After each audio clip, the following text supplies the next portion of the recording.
Assalamualaikum warahmatullahi wabarakatuh. Halo semuanya, apa kabar? Semoga semuanya selalu sehat dan dalam lindungan Allah Subhanahu wa Ta'ala ya. Hari ini kita akan mempelajari tema 1, subtema 1, muatan pembelajaran bahasa Indonesia. Materinya adalah tentang gagasan pokok dan gagasan pendukung. Anak-anak, apa kalian tahu apa itu gagasan pokok? Gagasan pokok adalah ide utama yang dibahas dalam suatu bacaan. Dapat berupa kalimat inti atau berupa pokok paragraf. Gagasan pokok sebagai isi atau inti paragraf dapat terletak di awal atau deduktif, di akhir atau disebut juga induktif, di awal dan di akhir atau campuran, bahkan ada yang terletak di tengah kalimat. Ciri-ciri dari gagasan pokok adalah biasanya berupa satu kalimat lengkap atau mempunyai arti yang jelas tanpa dihubungkan dengan kalimat lainnya. Untuk menemukan gagasan pokok suatu paragraf, kita cari dulu apa yang dibicarakan pada paragraf tersebut. Nah, jawaban dari pertanyaan tersebut adalah gagasan pokoknya. Atau terlebih dahulu kita cari kalimat inti atau kalimat utama dari paragraf tersebut.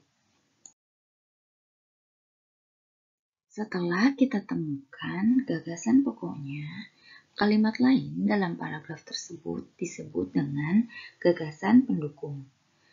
Gagasan pendukung adalah uraian atau tambahan informasi untuk menjelaskan gagasan pokok. Sekarang kita coba untuk mengidentifikasi gagasan pokok dan gagasan pendukung yang ada pada teks Pawai Budaya. Kita baca bersama-sama dulu ya untuk paragraf pertama. Pawai budaya sangat menarik bagi warga Kampung Babakan. Pawai ini selalu menampilkan keragaman budaya Indonesia.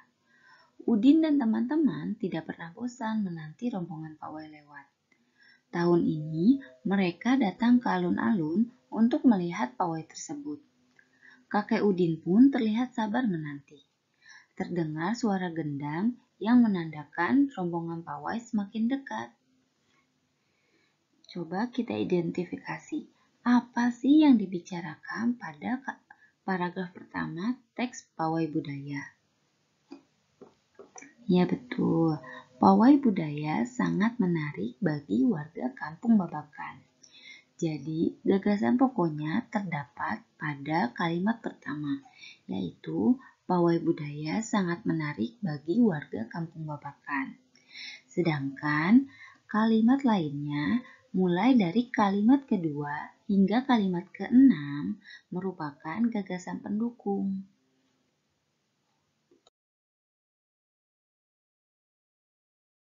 Sekarang kita lanjutkan membaca paragraf yang kedua. Di barisan pawai terdepan terlihat rombongan dari Maluku. Rombongan laki-laki mengenakan kemeja putih, jas merah, dan topi tinggi dengan hiasan keemasan. Rombongan perempuan mengenakan baju celek. Baju ini terdiri dari atasan putih berlengan panjang serta rok lebar merah. Langkah mereka diiringi oleh suara tifa, alat musik dari Maluku. Bunyinya seperti gendang, namun bentuknya lebih ramping dan panjang. Budaya Maluku sangat unik dan menarik. Nah, apa sih yang dibicarakan pada paragraf kedua? Paragraf kedua membicarakan tentang budaya dari Maluku. Berarti gagasan pokoknya terdapat di akhir kalimat, yaitu budaya Maluku sangat unik dan menarik. Sedangkan gagasan pendukungnya atau gagasan pendukung paragraf kedua terdapat pada kalimat pertama sampai kalimat keenam. Sekarang kita lanjutkan ke paragraf yang ketiga. Kita baca bersama-sama ya. Budaya Bali terkenal karena musiknya yang berbeda. Rombongan dari Bali membunyikan alat musik daerahnya, cengceng namanya. Alat ini berbentuk seperti dua keping simbal yang terbuat dari logam. Nyaring bunyinya ketika kedua keping ini dipadukan. Nah, di paragraf ketiga ini, yang dibicarakan adalah alat musik dari daerah Bali ya. Jadi, gagasan pokoknya terdapat di kalimat pertama, yaitu budaya Bali terkenal karena bunyi musiknya yang berbeda. Nah, kalimat yang kedua hingga kalimat keempat merupakan gagasan pendukungnya. Sekarang paragraf keempat. Rombongan dari Bali diikuti oleh rombongan dari Toraja. Wanita Toraja memakai pakaian adat yang disebut baju poko. Rombongan laki-laki menggunakan pakaian adat yang disebut sepat talung buku. Rombongan Toraja membunyikan alat musik khas mereka, Pak Pompang namanya. Alat musik ini berupa suling bambu besar yang bentuknya seperti angklung. Unik bentuknya, unik pula bunyinya. Budaya Toraja sangat menarik untuk dipelajari.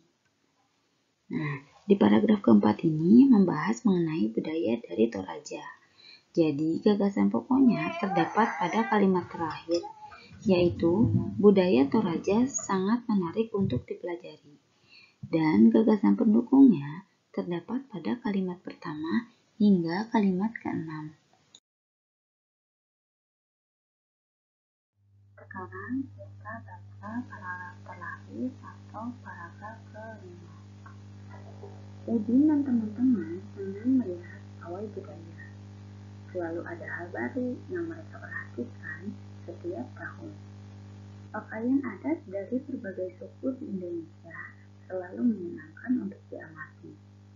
Benar kata Ibu Udin, kebudayaan Indonesia memang sangat beragam, kaya dan mengagumkan. Inti atau pokok dari paragraf kelima terdapat pada kalimat pertama, yaitu Udin dan teman-teman senang melihat pawai budaya. Jadi kalimat ini merupakan gagasan pokok pada paragraf kelima. Lalu untuk kalimat kedua sampai kalimat kelima merupakan penjelasan yang menguatkan kalimat pertama. Jadi kalimat kedua hingga kalimat kelima merupakan gagasan pendukung. Nah, itu tadi merupakan penjelasan dan contoh mengenai gagasan pokok dan gagasan pendukung. Terima kasih semua telah mengikuti pembelajaran hari ini. Assalamualaikum warahmatullahi wabarakatuh.